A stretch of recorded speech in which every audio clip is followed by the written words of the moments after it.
Good morning, or depending when you're watching this, good afternoon, good evening, or good night. My name's Ross, and as always, told out of voice radio. So today, I don't know, we've got like 10 new cards to talk about? Something like that. Lots of new cards. But I want to start off having a chat about this new Greedent, because I am in love with this new Greedent. If there were such a thing as a Wassy card, this Greedent is absolutely a Wassy card. I love this Greedent. And I feel very, very confident that at some point in the near future, I will be taking this Greedent to a tournament. Now, all of our translations here come from the lovely Antoine Boulet, which by now you probably could have guessed. And because we're going through so many, we're going to have to go quickly. And I'll be honest with you, it's not the Colourless Energy Draw 2 cards nobody particularly cares. It is 2 Colourless Energy, 60 damage, dump it all. Discard your entire hand. If you discarded 5 or more cards this way, this attack does 150 more damage. So you're basically doing 210 damage for just a twin energy or a double turbo energy on a stage 1 Pokemon. It's crazy. It's nuts. It's brilliant. Obviously, 210 is not quite the key number. 220 is the absolute key number. If you want to get one-hit KOs on any Pokemon V, 220 is what you really need. 210 will get most. There'll be a few that are out of range. But then again, all you need to do is add in a choice bout there, and you'll be absolutely fine. This does great damage. It reminds me very much of Granbull. That was the one that did 160 damage for a single energy, as long as you had 0 cards in your hand. This is not quite the same, but it's not a million miles away. There is a great combo to be made here with Zoroark. Obviously, those Zoroark decks are seeing a bit of play, a bit of love, a bit of success around nowadays. That's a Zoroark that lets you swap your Zoroark for any stage 1 Pokemon in your discard pile. This is obviously phenomenal in a Zoroark deck, because you just discard your Greedent early on, and then at any point where you're willing to discard your entire hand, hey look, now you come in and do 210 damage for a double Colourless Energy. You know, think about a Wormadam deck, and by now you should know I am often thinking about Wormadam decks. That's the double Colourless Energy, 30 damage plus 10 more for each Pokemon in your discard pile. So clearly in a Wormadam deck, you're going to be playing a Zoroark line. And this will actually allow you to do 210 while discarding your entire hand, which is probably going to include a whole bunch of Pokemon anyway, which then will boost your damage output even further. In Wormadam decks and Zoroark decks, I adore this. But I actually just really like it on its own. 1 energy attachment, 210 damage. That is good damage. As for discarding your entire hand, yes, that can be extremely dodgy. It's why I like a Wormadam deck. But don't forget we've got Rose Tower. Lets you draw until you've got 3 cards in your hand. We've got Kricketune. Lets you draw until you've got 3 cards in your hand, 4 if it's active. And my favourite, Bibarel, which lets you draw until you've got 5 cards in your hand, which clearly is amazing. So, yeah, quite frankly, ladies and gentlemen, I absolutely adore this. I think it's fantastic, and I don't think it will probably end up working on its own. I think it's going to end up being a bit too awkward, but in Wormadam and Zoroark decks, this is just an absolute no-brainer slam dunk card. It's absolutely phenomenal. I love it. This is one of my very favourite cards they revealed in a long time. But there are a bunch of others we need to talk about as well, so I promised you a first ever Hisuian Growlithe card, and I intend to deliver. For what it's worth, we do actually have Hisuian Arcanine and Hisuian Growlithe. The Growlithe here, 0 energy. Flip a coin if heads, prevent all damage done to this Pokemon by attacks during your opponent's next turn. It's fine. It is there to buy yourself a turn. And that is literally it. It's turn 1, you've got nothing else going, you really don't want to give up a prize next turn, so you flip a coin. And your opponent can play around it, and you might flip a tails and all of that. It's far from perfect, but as a, hey, it might save me a turn kind of card, I quite like it. I do not have any strong feelings about fighting Colourless 30 damage, other than it's terrible. Moving over to Hisuian Arcanine, we got fighting Colourless 50 damage, which is very underwhelming on a stage 1. But then we've got 2 fighting, 1 Colourless, 80 damage, terrible. But if it's got any fire energy attached to it, you do 160 plus burn. And to put it simply, I don't think this is good enough. 160 isn't enough damage. Time you add in the burn, it goes up to 180, which will get support Pokemon like the aforementioned Kricketune, but it won't really get much else. So, yeah. It's not something I can really be particularly in favour of. I just don't think it's particularly good. I think it's too awkward to actually get rolling. You know, 2 fighting, 1 colourless on a stage 1 is, in and of itself, kind of a pain in the neck. Then you're telling me that I've also only doing 180 damage, and then I'm relying on burn, and no, ladies and gentlemen, I'm sorry. This one, you can see where they're going with it, you can see the potential, but I don't think it's going to work. Speaking of Pokemon that have an awful lot of potential, but might not end up working, we've got the Lake Trio. And let's face it, right? We're in Gen 4 territory at the moment. We are going through, you know, we've had Brilliant Diamond, Shining Pearl, we've had Legends Arceus. We are very much here in a situation where we're going through and adding in a bunch of Pokemon from Gen 4. We were always going to get the Lake Trio. The question is it any good? And really, there's only one of them that we're thinking of here. It's Mesprit. And weirdly, it's got the exact same ability that it had way back in Plasma Blast. If you have Uxie and Azelf in play, each of your Pokemon has no weakness. And that's exactly what we got here. If you've got all 3 of the Lake Trio in play, then Mesprit says that none of your Pokemon have weakness. So, basically what you're relying on here is getting all of them in play and then having your actual main deck be something that you can work with 3 Pokemon, and then those 3 Pokemon don't have weakness. The problem we've got here, and I do consider this to be quite a problem, the problem we've got is, what's the point? Like, how often is this actually going to work? Because again, you basically, if you're playing this, you are acknowledging that you are going to be having 3 Pokemon in your deck and that's it. As soon as you decide to play the Lake Trio, that locks you into having a 3 Pokemon deck, because the other 3 spots on your bench have got to be taken up with the Lake Trio themselves. And now, getting rid of weakness is a very, very powerful effect. No argument here whatsoever. But can you really do this with only 3 bench spaces for your other Pokemon? I'll tell you this, the Mesprit from Plasma Blast, we thought exactly the same at the time. Good potential, probably won't end up working because of the whole bench space thing.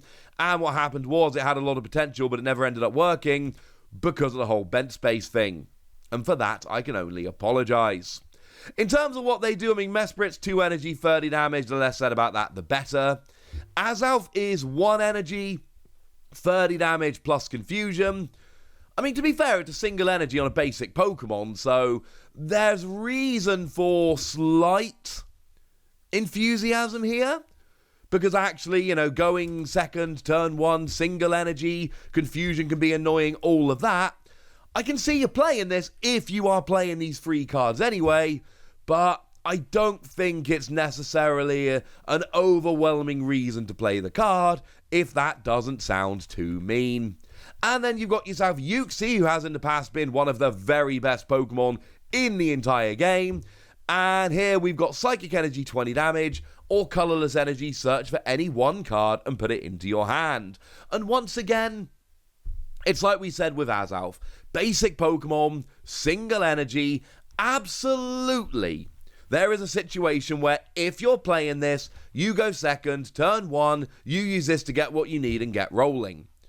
But it is very much a handy bonus very occasionally, rather than something we can really be relying on. Now, there is a new Cresselia coming along, and the free energy 110 damage is not something which is going to excite anybody, but for 1 psychic energy, you move 2 damage counters from each of your Pokemon to one of your opponent's Pokemon, and you have to move all the damage counters to the same Pokemon. And basically, what we've got here is an amazing anti-spread tech. Generally speaking, this is not going to do enough, because you're not going to have 2 damage counters on all of your Pokemon, and that's going to be a bit of a problem, because that makes Cresselia rubbish. But it is basic Pokemon single energy, like we said about a couple of them. So, essentially, if you ever come across a spread deck, the kind of deck that's doing 20 damage to each of your Pokemon, you know, back in the day, Tapu Koko was amazing. And it's weird saying back in the day for a card that I remember like it was yesterday, but it was 2 colorless energy, free retreat, 20 damage to each of your opponent's Pokemon. Well, against a card like that, this is phenomenal, like proper job, over the top, flat out phenomenal, because they spread 20 damage to all of your Pokemon, and then you just chuck it all straight back onto one of their Pokemon, and you can target down one of the bench, take a cool KO, etc. Absolutely, against a card like that, this could work. As it stands at the moment, we don't have anything like that. We just don't. It's not a going concern. However, if we end up in a situation in the future where we do, it's worth considering. And that's essentially where we come down with Cresselia. I don't think right now we're in a position for anyone to really seriously consider playing Cresselia, but I do think that in the future, if we get a good spread deck coming along, that might all change. Of course, since Manaphy got printed in Brilliant Stars, and this is a good opportunity to point out quite how amazing the Manaphy artwork is, that's a bench barrier, right? Which makes these spreading decks even less likely to be good in the future. So all I can tell you, ladies and gentlemen, is I'm sorry. There we go. But seriously, this is one of those ones to keep in your binder, because you never know, ladies and gentlemen. You never know. And annoyingly, there has been a bit of an update since I recorded this video. Gapejaw Bog came out, and Gapejaw Bog says whenever a player puts a basic Pokemon from their hand onto their bench, put 2 damage counters on that Pokemon. So here, what you can actually do is bench all of your Pokemon. They will then all have exactly 2 damage counters on, and then Cresselia moves 2 damage counters from each of them, puts 120 on one of your opponent's Pokemon. Could even play Cresselia as a tech against people who play Gapejaw Bog, but this is actually a combo which could be quite fun, so I had to add it in even though I'd finished recording the video, boo, etc. But we do have a new tool card coming in here as well. Wait, that's no tool, it's just an item card. It's Switch Card. Switch your active basic Pokemon with one of your bench Pokemon. If you do, heal 30 from the Pokemon you move to your bench. And basically what we've got here is the evolution of Switch Raft. That's a card we got a little while ago that saw, to be fair, did see a teensy bit of play, came around in Dragon's Majesty, saw a teensy bit of play in some water decks. You switched your active water Pokemon with one of your bench and heal 30 damage from the Pokemon you move to the bench. This is exactly the same card, but it's no longer limited to water Pokemon. Essentially what has to have happened here is that the card designers had a look and went, hey, that Switch Raft, yeah, that was alright, but it saw a tiny amount of play in water decks, and it really actually isn't that difficult, so why don't we just extend it to every type? And then it was like, oh yeah, no, do that, that sounds good. So yeah, you'll see a bit of play here and there. To be fair, it's quite nice, because it's kind of like Switch, but it heals. Oh yeah, should really make clear it's only basic Pokemon. Boo! Sorry for slow rolling you there. So basically, the deal is, if you're playing a basic deck, this replaces Switch, no issue. If you're playing an evolution deck, you probably can't still play it. So, it's still a lot better than Switch Raft was. It'll still work in a lot more decks. But bearing in mind all the VMAXs, V-Stars, etc. right now, I do think this might be, still might end up as a niche card, just like Switch Raft before it. And I think that means we can finish off talking about Shaymin, although there is a possibility that I do add in some more cards if they get revealed in the next day or two. So what we got from Shaymin is nothing particular. No, I do quite like Shaymin. 70 HP is very low, artwork is stunning, single energy 30 damage is kind of rubbish. But what we've got here is 1 colorless energy. You can use this attack only if you go second. And only on your first turn, search your deck for any free cards and put them into your hand. I love it. Now, again, like a bunch of the ones we've talked about here, it's kind of niche. This is not the kind of card you can just chuck into every deck and all of a sudden it's going to be amazing. That's not how it works. But I adore the possibility here. I absolutely love that what you can essentially do is go second and then set yourself up. And maybe your opponent plays Marnie and you've lost those free cards and that kind of sucks. Maybe you can't get it into the active. Maybe you go first. There are a whole bunch of maybes here, and all of them basically destroy the playability of this card, and I'm not arguing otherwise. But what I am saying here is that this is going to have the possibility of just being able to really, really help you out, to put you in a great position, and to set yourself up for the rest of the game. Sure, there's a bunch of times it's not going to work, and that's very sad, but by the same token, there's also a bunch of times you're going to go second, search for free cards, set yourself up for the game, and that one Shaymin is going to put you in a phenomenal position going forward, and you know what? That sounds alright by me, ladies and gentlemen. That sounds alright by me. So there we go. Whole bunch of new cards, whole bunch of new things to get excited about. For me, it's Greedent. I do think Cresselia should be sitting in your binder because there is a lot of potential if the format changes a little bit. And I do think some of these other cards could be quite good. But for me, it is Greedent all day, every day. Me and that Greedent are going to get a bit of a bromance going. And I, for one, am delighted. But I want to know what you think about all of these cards. So let me know in the comment section, would you? Go nuts! Be nice! And then make sure you like this video, subscribe to this channel, follow me on Twitter at TheWasi, and Twitch for some live action at twitch.tv/PTCG Radio. If you want to support the channel, get some bonus podcasts and all that good stuff, head on over to patreon.com/PTCG Radio, where you can do exactly that. But by far the most important thing as always, look after yourselves till next time, would ya? Thank you very much for watching. My name's Ross, and you've been watching PTCG Radio.